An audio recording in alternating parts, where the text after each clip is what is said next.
Okay, we're going to get started for our afternoon session. We have so much amazing information to talk to. It's difficult to find time to eat, but it's a biological necessity, John. You know, what can I say? Eating at the barbecue place, Willie B's, yesterday was another biological necessity. I'll still eat more. So, our next speaker. When most teenagers were lining up their next dates or taking their dad's cars out for a spin, our next speaker was hard at work compiling data to prove the existence of UFOs and their frequently witnessed visitations to our Earth. Already a well-respected UFO researcher and speaker by age 16, Mr. John Greenewald went on to create one of the world's most important online repositories of UFO information, the Black Vault. Perhaps the most influential and trusted UFO website in history, the Black Vault totally encapsulates John's lifelong desire to know the truth about UFOs. We are honored today, and please welcome to have with us Mr. John Greenewald.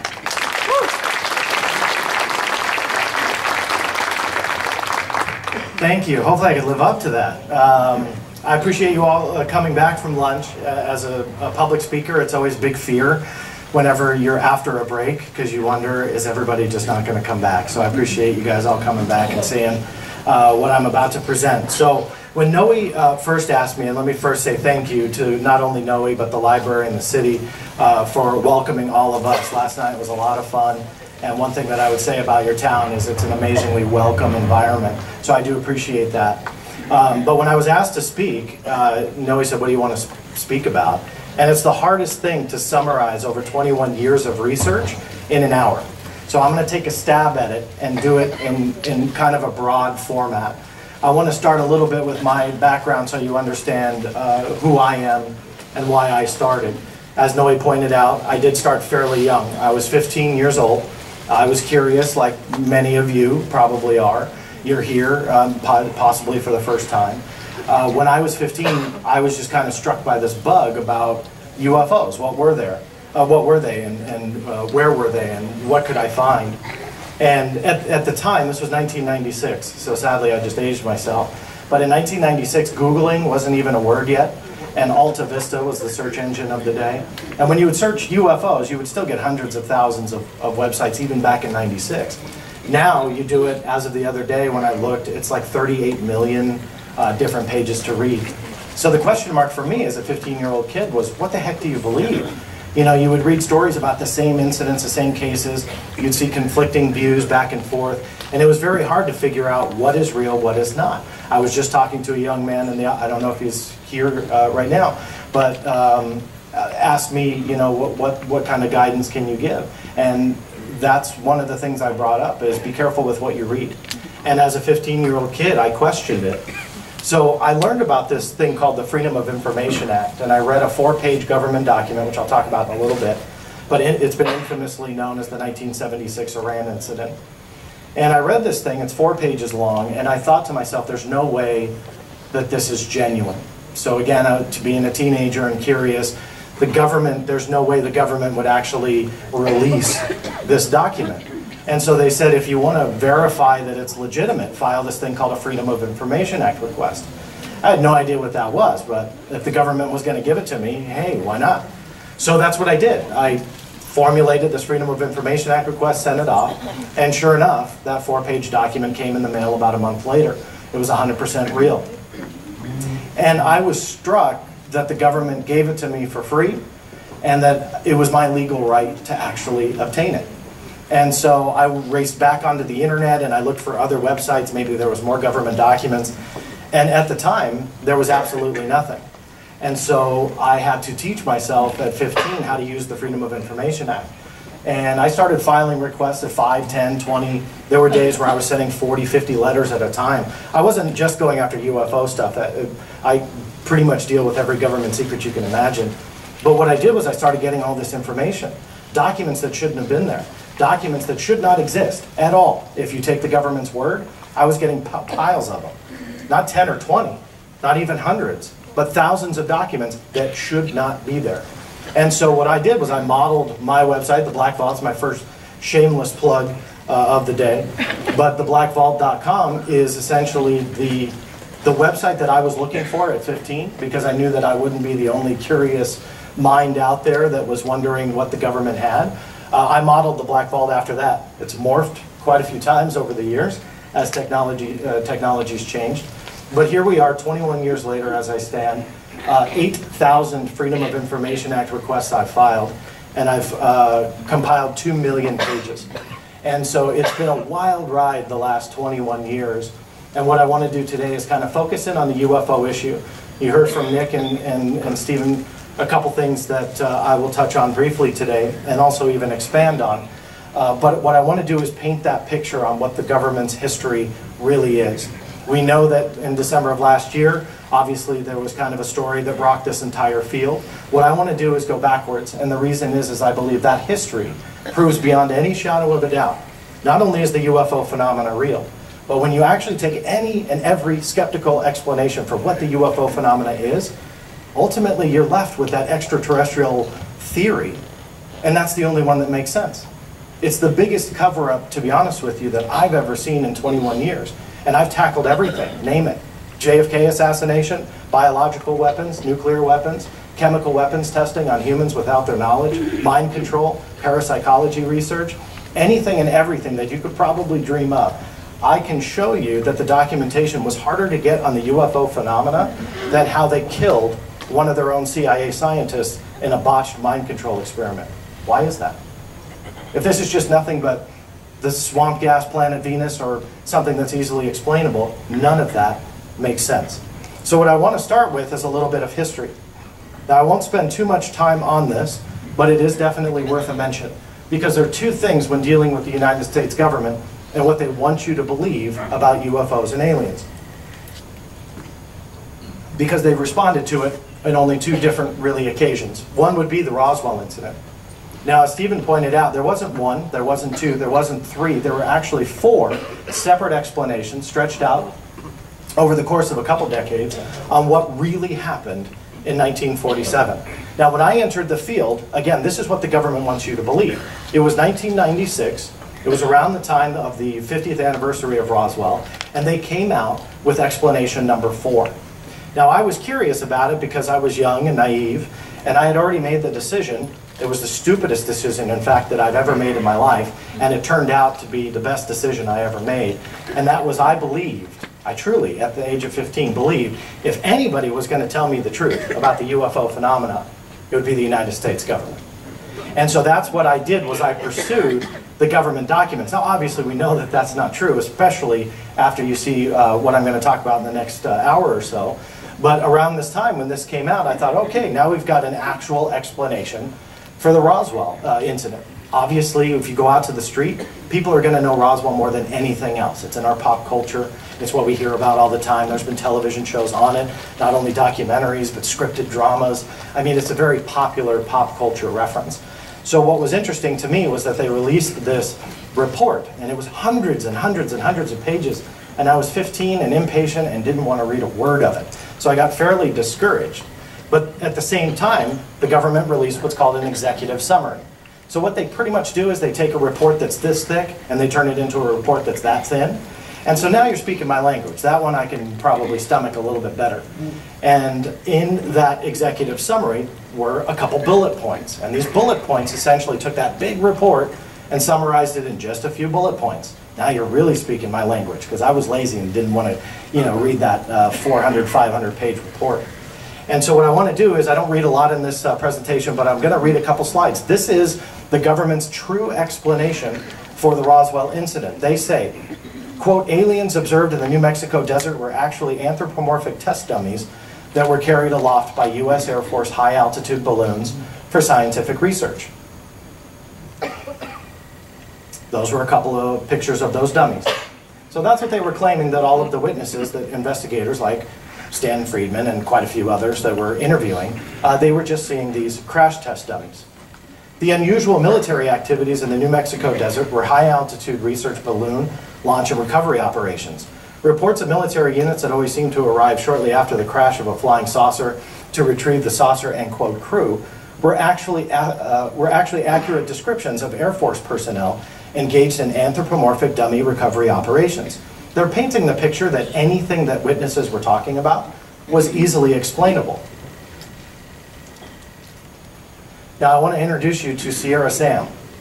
Sierra Sam is actually one of the first known test dummies ever to exist. Now, as Stephen ruined my punchline in his presentation, there was one big deal about Sierra Sam and the creation of anthropomorphic test dummies. And that was the fact that they weren't created. The earliest possible reference that I've ever been able to find was 1949. It was created by Alderson Research Labs and the Sierra Engineering Company.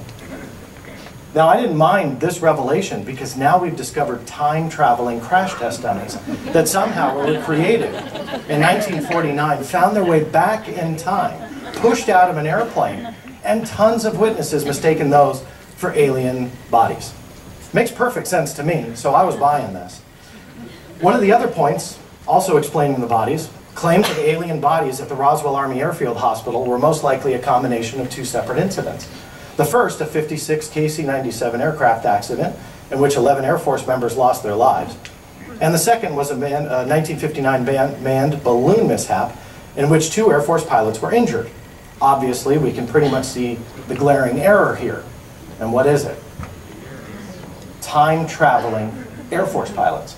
Now, from 1956 and 59, they somehow traveled in a time travel machine back in time to 1947, and they were the ones mistaken also for the alien bodies in the hospital. Now, how ludicrous is it for this to be the fourth explanation for the biggest event, arguably, in UFO history, and yet the government cannot get a single fact right? Everything that they put forth was absolutely laughable. Now, it doesn't take a rocket scientist to figure that out, that the explanation number 4 did not fit anywhere near reality, right? I think we can all agree to that. Unless time travel's a thing, which I'm cool with. I'll put the mic down and just say, great, I'd like to go back in time to my high school years and probably change my grades in a few areas. Other than that, that's probably not what's going on. And yet the government wants you to believe that more than anything else. The second thing that they respond to that addresses the UFO phenomena and what they want you to believe that they've spoken highly about is Project Bluebook. Mentioned briefly earlier today, but I'll expand on it a little bit. From 1947 to 1969, what's ultimately been known as Project Bluebook, had a few names along the way. They investigated 12,618 sightings in that time frame. According to the documents, only 701 remained unidentified. All UFO investigations were stopped, and they go out of their way, and I can show you documents where they actually try and highlight and make sure that you know beyond any doubt that no government agency has ever taken an interest in UFOs since the close of Project Bluebook. That's what they want you to believe. It's what I call the company line. The company line is given to you anytime you file a Freedom of Information Act request, when you ask questions, when the press and media make inquiries. A lot of times, those press offices are going to fall back on the UFO investigations they did through the 40s, 50s, and 60s. And they're going to tell you that Roswell was easily explained, and that's pretty much as far as they go. Now, I understand, again, December changed all of that. I'm not going to get into ATIP because I know that Nick Pope had already done quite an expose on it. But what I want to do is deal with the middle. I want to deal from the close of Project Bluebook to the revelation of ATIP, and still prove beyond any shadow of a doubt the government is not only lying through their teeth, but it's actually fairly easy to prove, just using a little bit of common sense and logic. Now, one of the first documents that I kind of came up with through the Air Force History Office was a letter that was not in the Project Bluebook files, and I'll read it for you. This was written by a major general in the United States Air Force. This was written in 1952. To me, this actually shows how serious the UFO topic was to them and to the upper brass of the military, but it was also 5 years into their UFO investigations. Arguably, if you're going to figure something out when you're researching it, you're going to figure it out in a half a decade. And yet he says things are as hectic in Washington as ever. In addition to all of our other troubles, the flying saucer boom has started again. Even our radars are picking up unidentified objects. The press now thinks we are keeping a big secret from them. As General Twining said a day or so ago, people don't seem to realize that we have a few billion stars in the sky with all of their associated physical phenomena. So in 1952, 5 years into their research, a major general of the United States Air Force, which by the way was the agency heading the investigation, seemed fairly open to the reality that UFOs may very well be alien technology. And yet the massive cover-up commenced about, I would say, a year later. This was one of the many incidents that happened through the 1952 era. I just use this as a kind of a representation, but there were UFOs seen around the Capitol building, around the White House, all sensitive airspace, even back then. I know post 9/11 world, you think that that's all kind of new. You couldn't fly in or around the White House in the 1950s, and yet these craft were flying in and out of all of these restricted airspaces with absolutely no problem and no repercussions. In fact, in many cases, we couldn't even intercept them when fighter jets were scrambled to go take a look. So this was starting to show in 1952 truly a national security threat. Because when you have an enemy, doesn't matter who it is, if the guy figured out how to fly a plane from Kansas to over the White House, that's an enemy. He obviously has some kind of malicious intent. If this was the Soviet Union, that's a problem. If this was alien, that's a problem. Doesn't matter. The truth that we can deduce from this at this point was that the UFO phenomena, whatever it is or whatever it was, is a true national security threat. Yet a year later, they convened what's called the Robertson Panel at the CIA. Now, in short, what they did was they kind of evaluated all of that intelligence that the United States Air Force was gathering from 1947, 48, 49, all the way through 52, and when they convened the panel in 53. It was headed by a guy by the name of Howard Percy Robertson. Now, obviously, in 1953, if you are brave enough to sport the Hitler mustache that close to after the fall of the Third Reich, you know that that guy is a trustworthy guy. And so what they figured out with the Robertson Panel was, in essence, that there was no evidence in any of the UFO cases that they discovered, investigated, or looked into that there was any threat to national security. However, they believed that there was a threat and it had to be taken care of in association with the UFO phenomena. That threat was you and I. The threat was the general public. That we had the ability to flood their resources by asking questions and showing concern over a very big growing problem within the United States. Why? Because it wasn't just the military that was seeing them. It was people from coast to coast that were seeing unidentified flying objects all over the place. Not only all around the world. We'll just focus in on America. And people were seeing them all over the place. So if the public starts asking questions, and they're fearful, they're concerned, they want answers, we had the power to do that and create a problem. That in itself was the national security risk. So the Robertson Panel says, you guys gotta calm the public down. You need to really calm this down, get them to stop asking questions. And that's where I believe the turning point truly was. Arguably, you could say it was from day one. But in my opinion, around this time frame, was the turning point to turn Project Bluebook from an investigation, looking into UFO reports and trying to get answers, but rather turning it into an explanation. That the only real direction that Project Bluebook had at this point was to calm all of us down because they can explain everything. Now, in the field of science, you're in essence skewing the numbers. That 701 number that I gave you that's unidentified, I believe that that would probably be much higher. And we know that because a document surfaced that said any UFO case that threatened national security was not part of the Project Bluebook system. Also in the field of science, you can't just omit things that don't fit into your narrative, right? So that shows an extreme bias when you were trying to investigate something, anything, on a scientific level. In relation to UFOs, they took all the good stuff and they put it over here. All the bad stuff in the sense that, you know, you could explain it, it was the planet Jupiter or Venus or swamp gas somehow creating whatever effects it did. You put that into Project Bluebook, and that was what the public was told about, in essence, calming the nerves, figuring out how to deal with the national security threat which in their mind was us. This was the close of Project Bluebook in 1969. Technically, in the very beginning of 1970, it shut down. But this was just the official press release. So after this, Project Bluebook was done.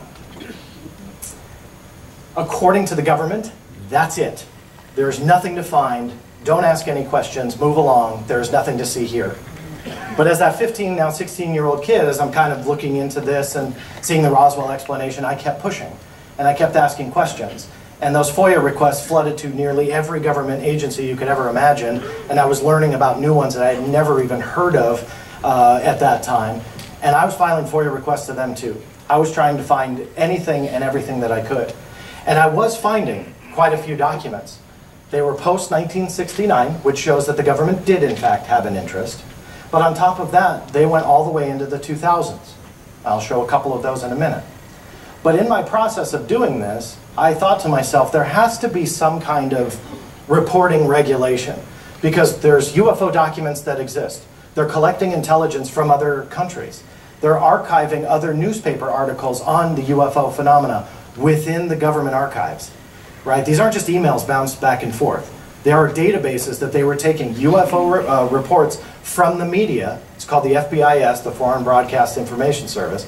And the CIA felt the need to spend the money to translate it, put it all in the database. But on top of that, they were making their own intelligence reports. So I thought to myself, there has to be some kind of reporting mechanism. Right? There has to be some kind of manual. There has to be some kind of something that would outline how to report UFOs, where to send them to, something. So I started to dig. And I found a few things, some manuals that had been out through the 50s and 60s. A lot of them were tied to Project Bluebook. I found one called JANAP 146E. That was kind of what's called a Joint Army, Navy, Air Force publication. And there's a ton of acronyms. If you think that in itself is confusing, a very quick note. Acronyms to the Department of Defense, they actually have a full manual that explains every acronym that's currently in use. I think it's called the Dictionary and Definition of Military Terms. And they list one acronym per line. And the most recent version is over 700 pages, just of acronyms. Nothing else other than that. So you can see, like, when you go through these documents, it's fairly confusing. So I had found this JANAP 146E, okay, interesting. But I just had this gut feeling there was something else. So then I discovered, plain as day, Air Force Instruction 10-206. This had never been reported before, and as far as I know, had never been out at the time.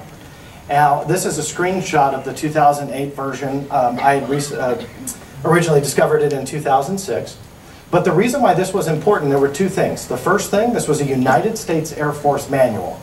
It wasn't a joint publication. There weren't any other countries or agencies involved.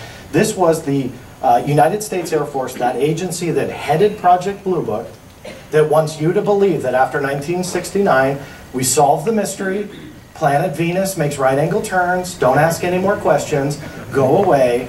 That same agency has Air Force Instruction 10-206, and if you read through it, go to Chapter 5, there's something that's very easy to spot in black and white, plain as day. These are things to report under this particular regulation, 10-206.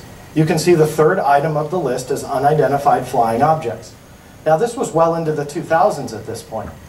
This might not seem like a big deal, but remember, the government has been so adamant, the government and the military, has been so adamant about denying any interest whatsoever. And yet that same agency that says, we can explain everything, they have it in black and white. They are taking in reports from their own military personnel in that same agency that's lying through their teeth. Here was the black and white proof that I needed to essentially prove it. Because there was no denying this. It was on the books. A lot of people were writing about manuals that were off the books for 10, 20, even 30 years. Right? And those are interesting and important parts of history, but this was active. Now, where do the UFO reports go to? That's the next logical question, because we know they're getting reports. It's black and white. So where are they going to? So you thumb through that manual, and they are sending them to the NORAD installation headquartered at Peterson Air Force Base. Now that makes sense. For those who don't know, NORAD monitors our space above us, making sure that the Russians decide not to launch something at us, the North Koreans don't launch something at us. They're making sure that we are safe from any incoming ICBMs. So when talking about UFOs and threats in space, it makes perfect sense that these things would go there. So I filed a Freedom of Information Act request to the NORAD installation, asking for any and all UFO reports that came in under Air Force Instruction 10-206. Now, technically, they're not called UFO reports. They're called service reports. Okay, another acronym for you. Stands for Communication Instructions for Reporting Vital Intelligence Sightings. Say that 3 times fast. And so these service reports made under this Air Force regulation go to NORAD. So when I filed that FOIA request, I learned something the hard way. I'll read my response letter. NORAD is a binational command established by Volume 33, United States Treaties, page 1277. Subject to control of both Canadian and U.S. government agencies as defined in the Act, and consequently is not subject to the United States Freedom of Information Act. How convenient is that? I only knew of one place that really wasn't subject to the Freedom of Information Act. Anyone want to take a stab of what that is? Not subject here in America. The White House. So they're completely off, away from the Freedom of Information Act. Ties into the Presidential Records Act. The great thing about the end of any presidential administration would be the fact that they start opening up their library. The minute that happens, all of their information transfers over to their library, and then people like me have a field day, because now all of that stuff is open. There are exceptions, and I usually go a little bit more into the Freedom of Information Act, but in essence, as long as it doesn't fit into 9 different exemptions, under the Freedom of Information Act, you can request anything you want. Photographs, videos, memos, letters, emails. I have a field day. Now, the blacked out information that you see, they do have rhyme and reason on why they black all that stuff out. And again, there are 9 exemptions on where that information fits in. So that being said, doesn't matter in this case because NORAD is a binational command. So Canadian law, or the Canadian government and military had a stake in NORAD, so US law didn't apply. Now, it took me about a year to figure out where I went sorely wrong, and I hate admitting mistakes, but I'm going to admit one, and it was in the sentence that I just read to you. It's subject to both Canadian and American law. So therefore, it was controlled by both America and Canada, so neither law really applied at that point, and that's why the US Freedom of Information Act didn't apply, because of the way the Freedom of Information Act was written. So then I thought maybe Canada has an equivalent. Maybe the Canadian government won't care. So instead of writing a letter, I picked up the telephone and I called the Department of National Defense. In Canada, that's the equivalent to our Department of Defense. And the guy that answered the phone, I never said, "Hi, my name is, so-and-so." I said, "Sir, if I can ask you a question." I said, "I'm curious, can a US citizen request under the Access to Information Act?" And because that's what their equivalent is called to our FOIA, or Freedom of Information Act.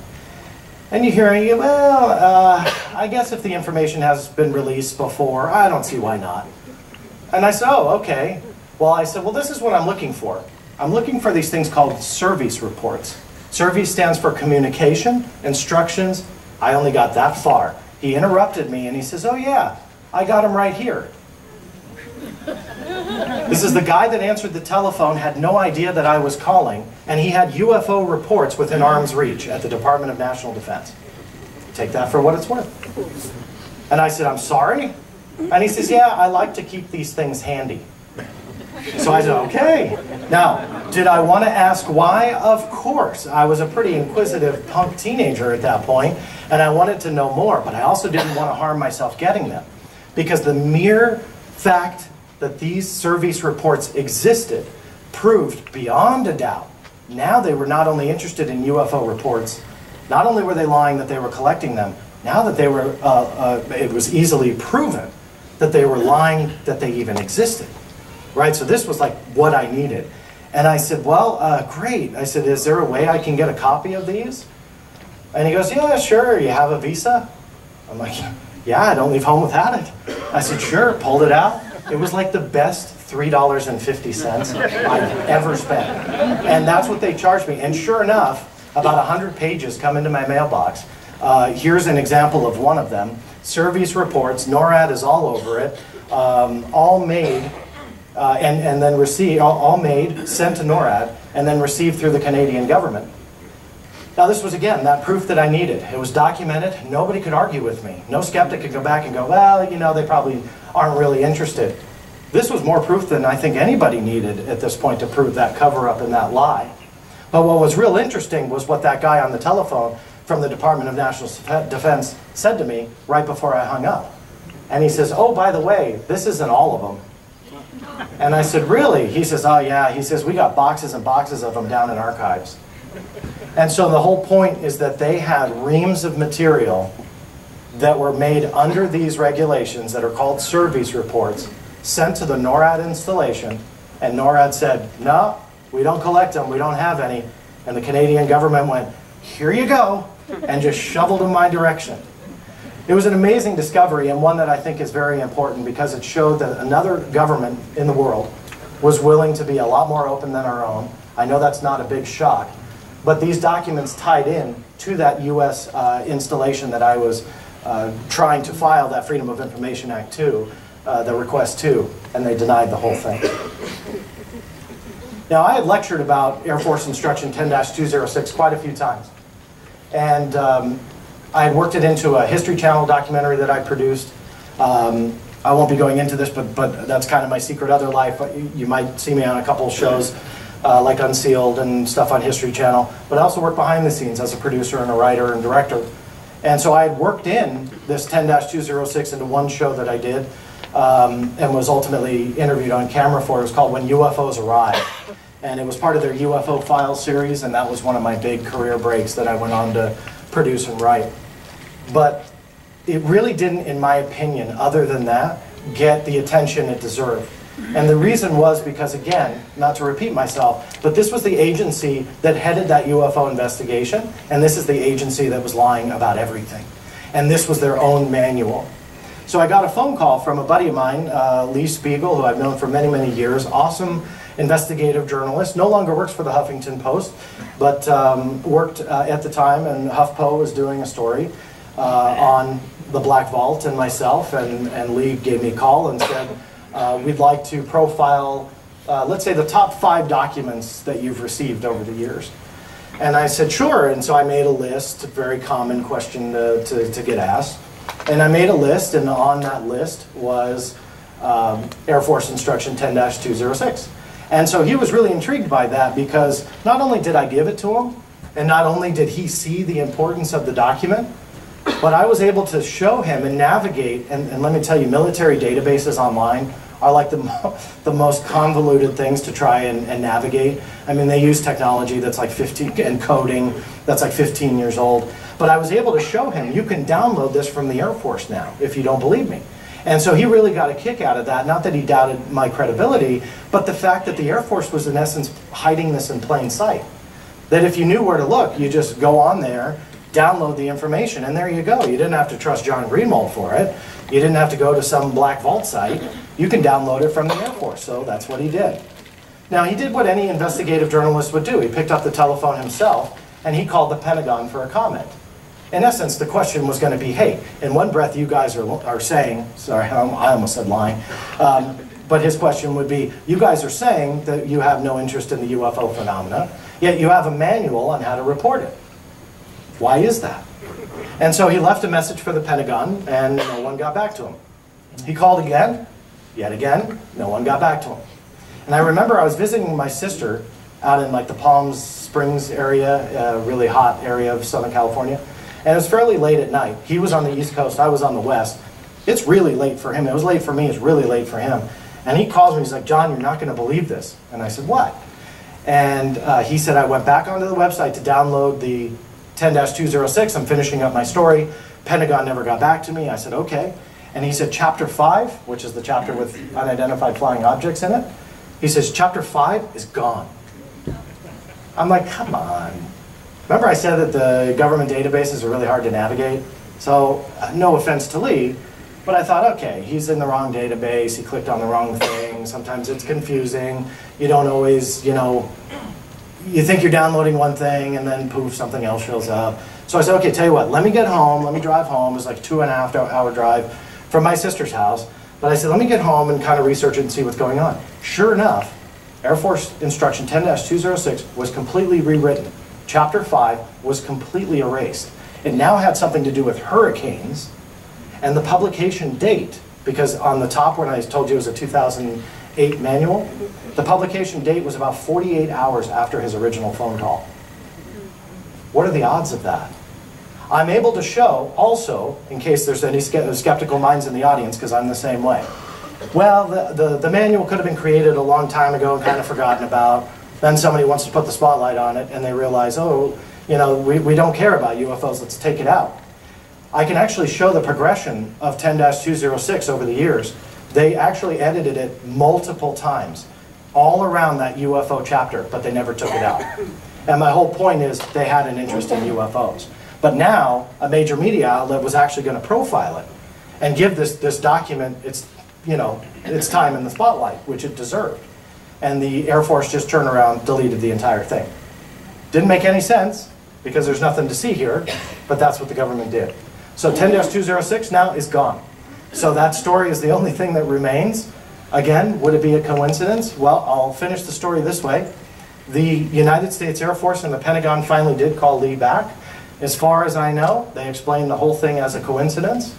They have no interest in UFOs. And then they sent him, I believe, the fact sheet on Project Bluebook.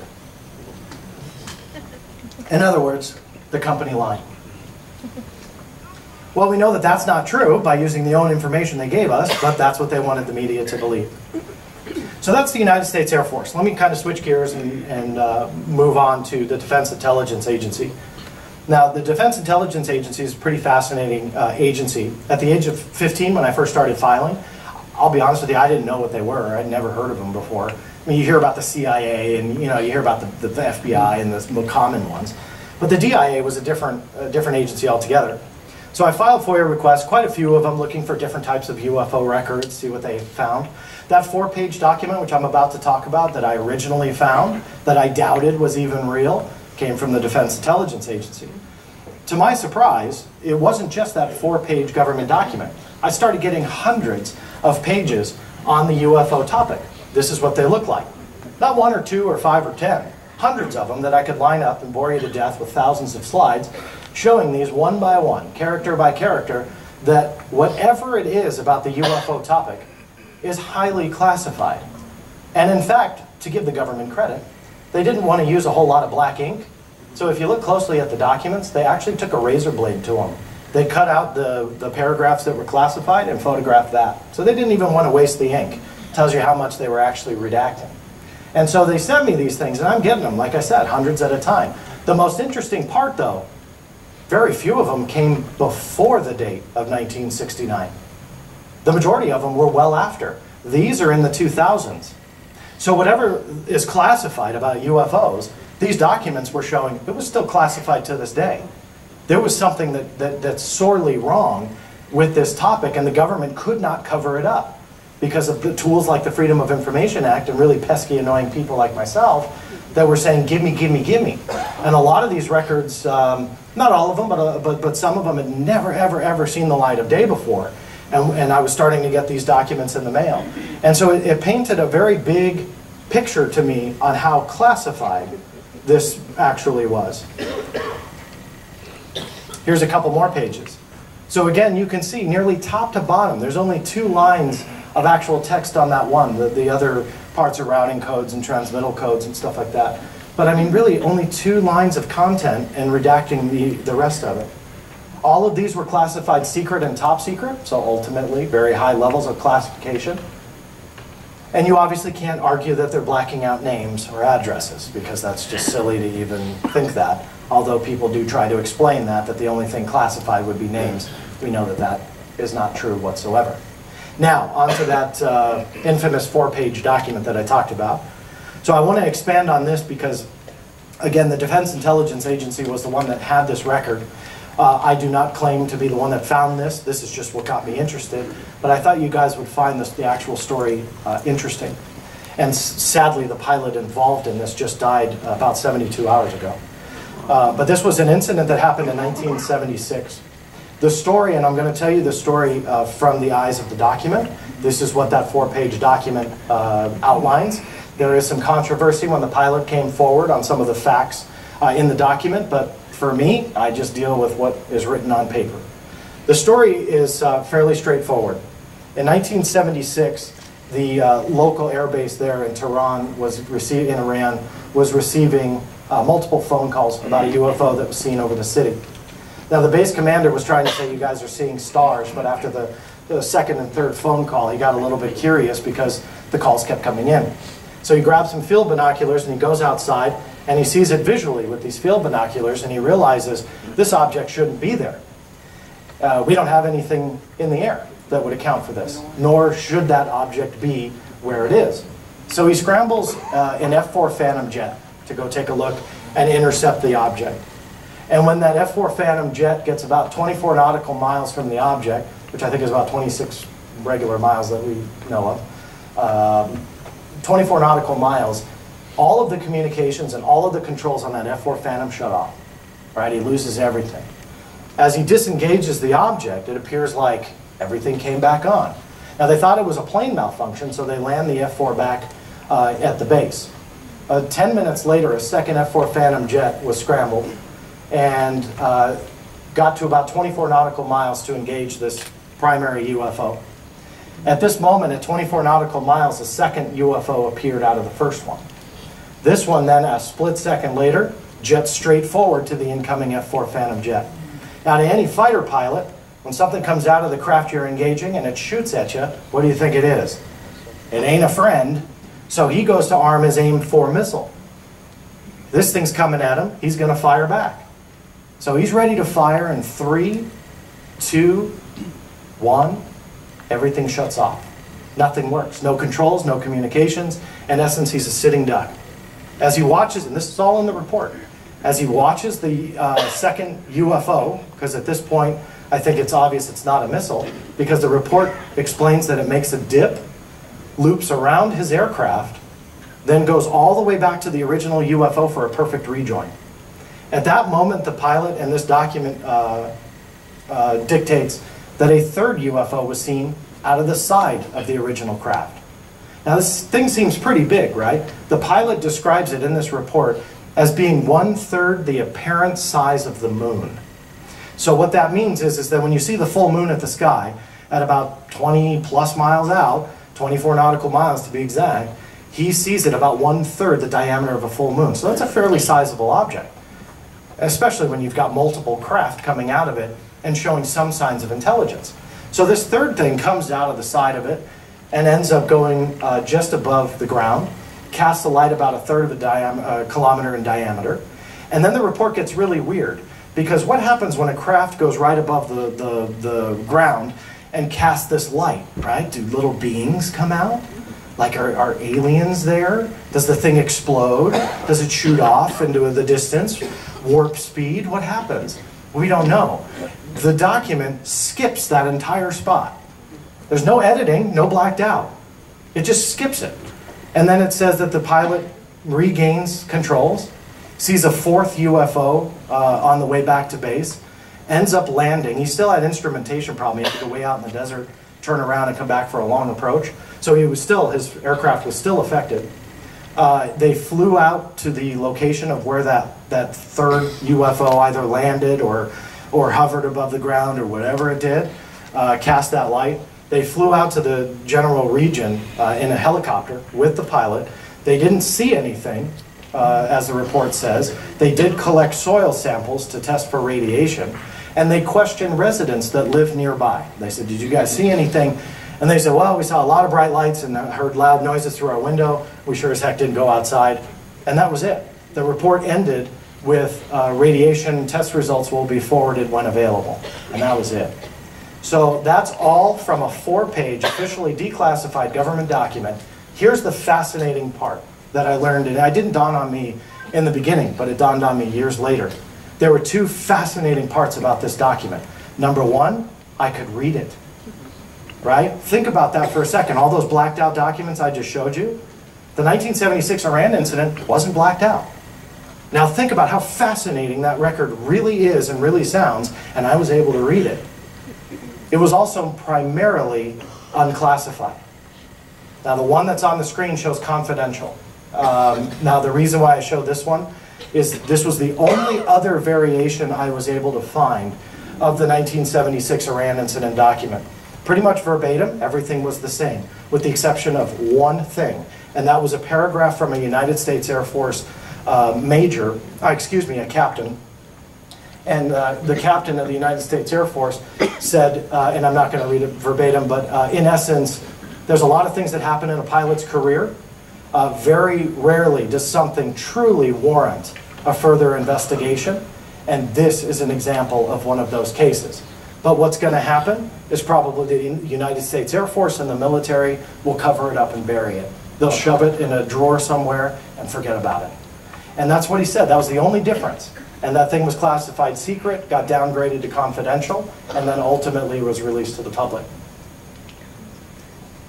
But it showed that people within the military knew that there was going to be a cover-up on an incident like this. But really think about the reality that you can read it and that the majority of it was not classified.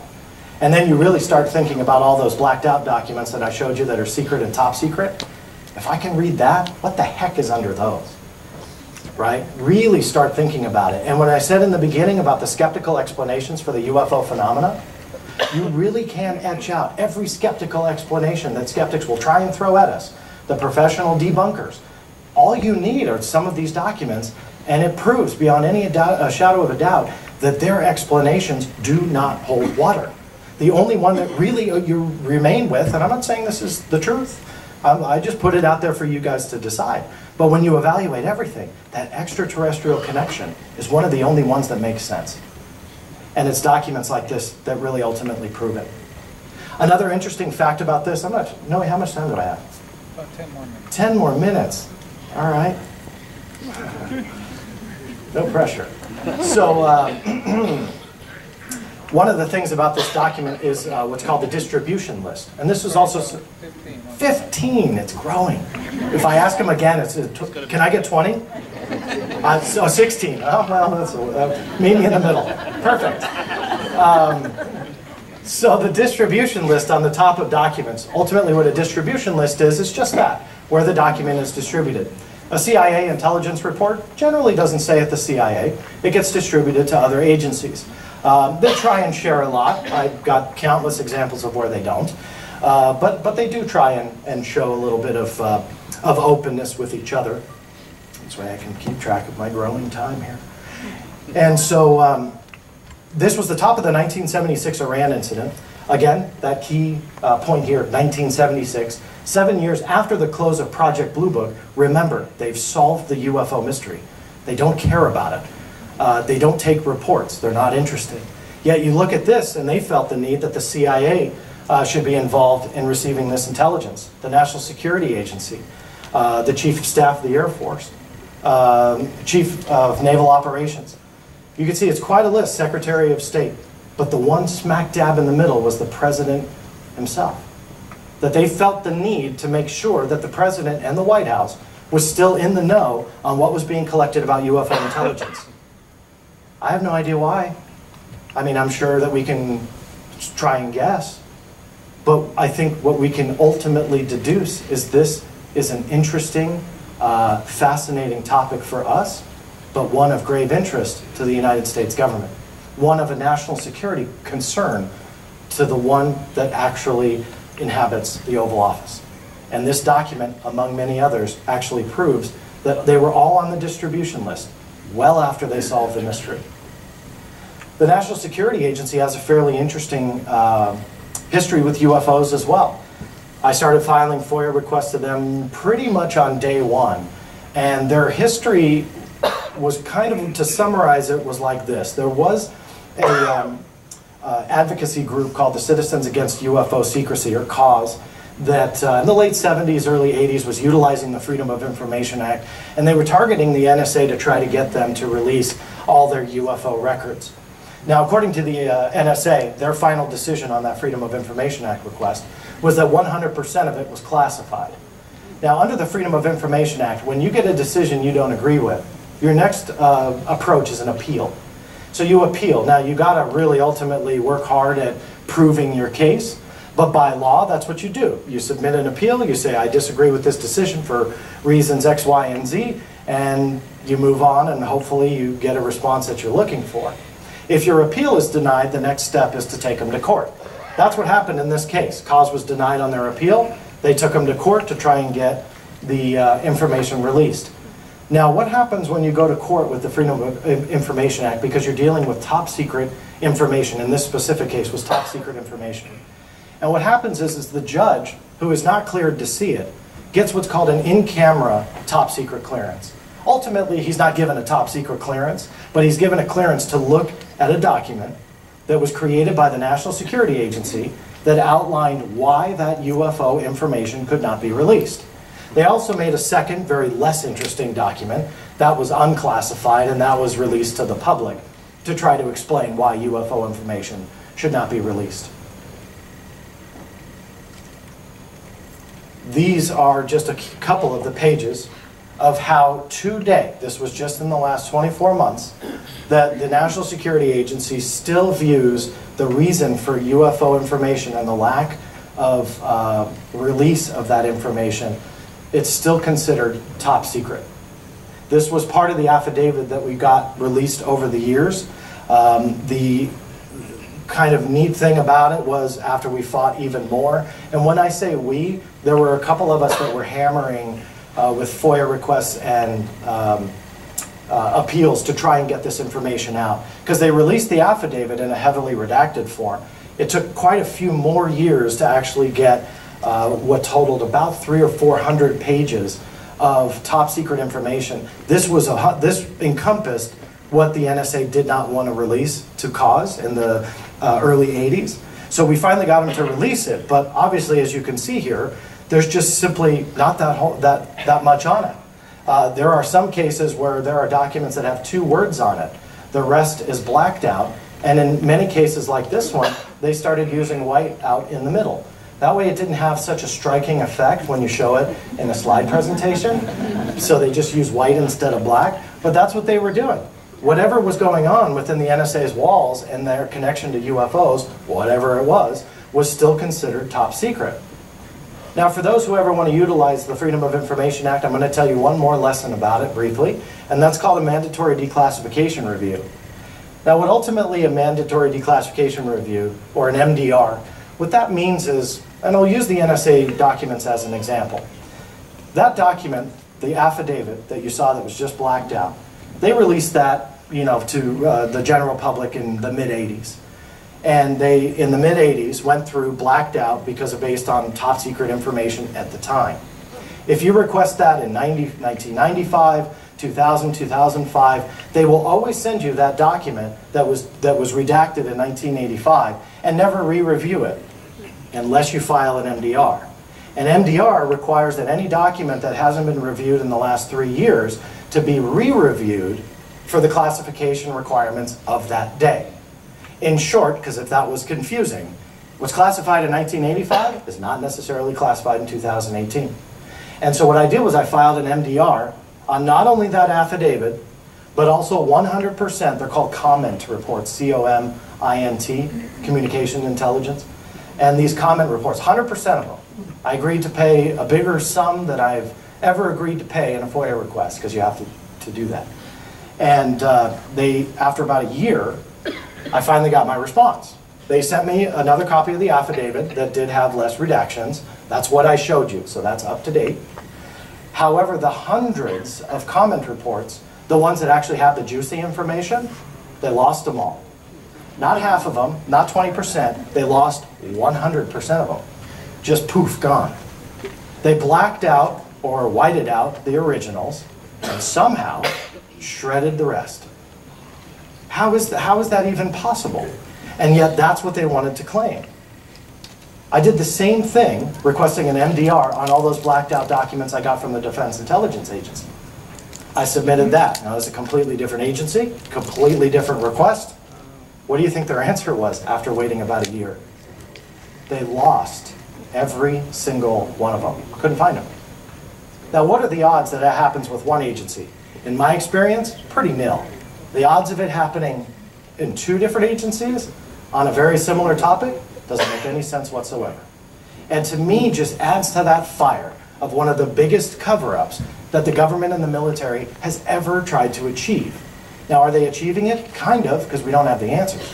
But when you take the time to look at it, and you take the time to research and read a little bit, then you realize there is tons of evidence there for us to look at.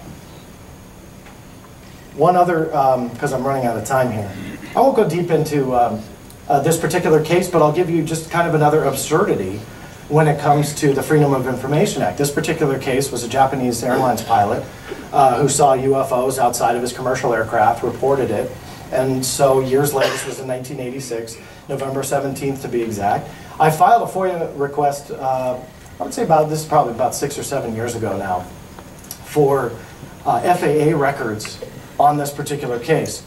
Now, the FAA responded, so they claim, and they said, well, we do have records, and we'll give them to you. But in order for us to give them to you, you need to withdraw your Freedom of Information Act request. Once you withdraw it, we'll just go ahead and make copies for you, not charge you, and send them. That's apparently what their letter said. The problem was I never received the letter.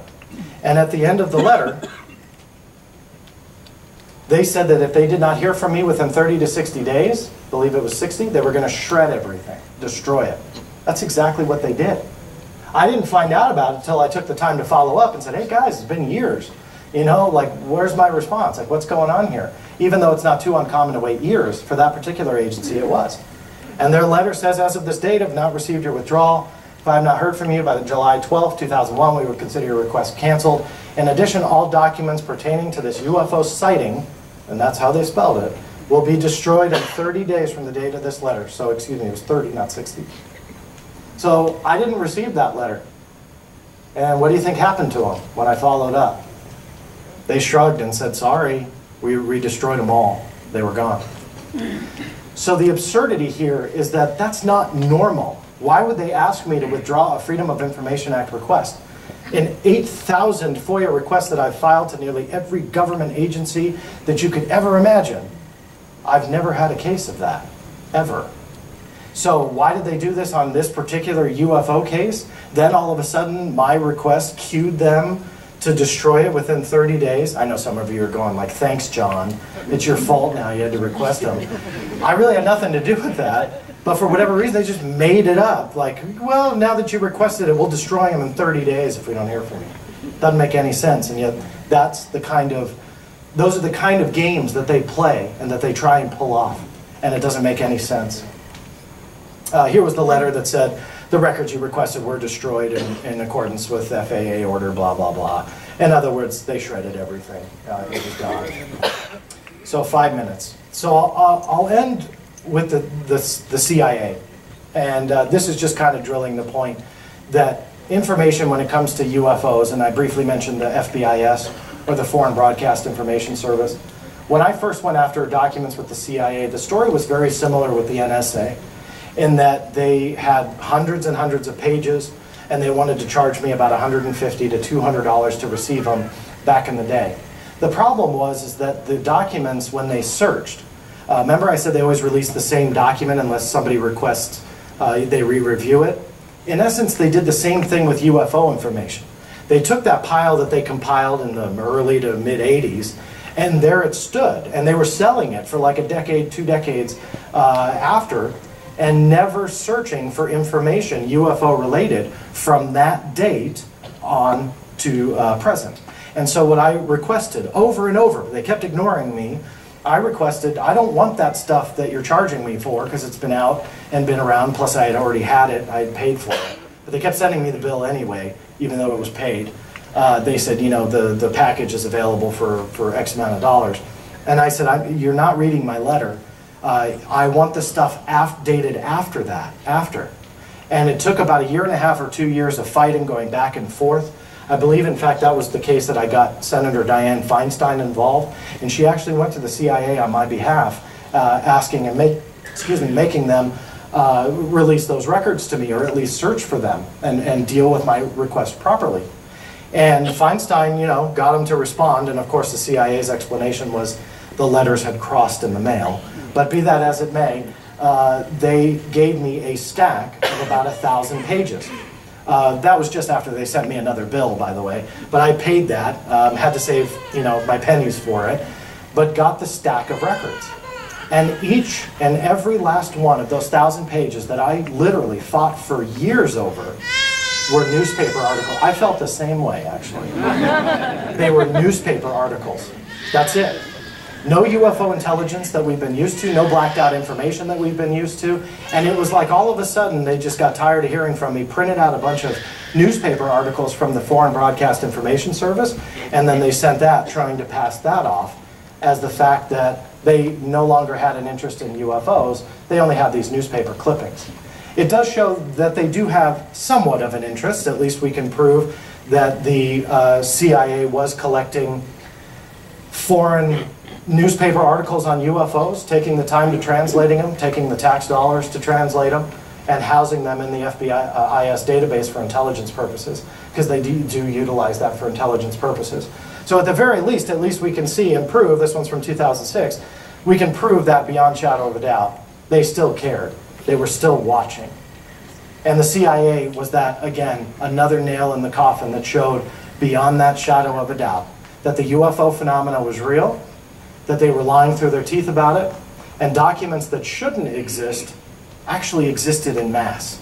That I could get them literally hundreds, if not thousands at a time. And yet if you buy that company line, none of them should exist. Now, is that the planet Venus or swamp gas? I'll let you decide that one. Thank you very, very much. I really appreciate it.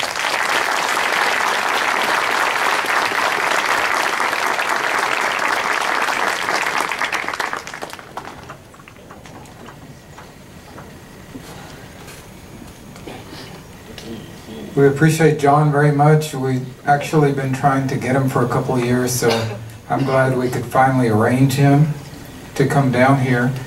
And we hope to have him back as well, because he's got a lot more information.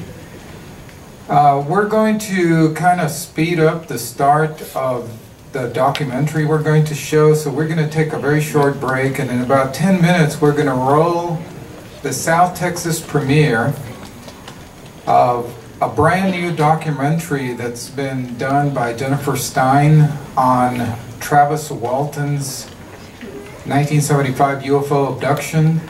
It's the first time that I will watch it along with you, and many of you probably haven't seen this. It's been in very limited release.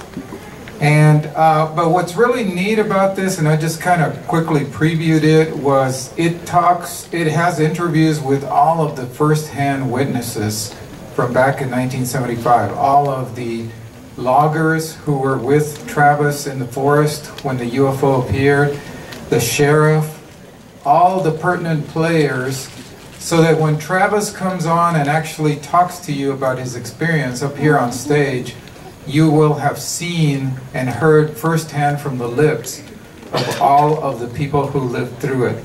So in about 10 minutes more or less, we're going to start rolling the documentary, and as soon as it ends, Travis will come on. Okay, we're not going to have a break, so if you need to take care of anything during the showing of the film, you can do that quietly. And so about 10 minutes, we're going to roll the documentary. We'll see you in about 10 minutes.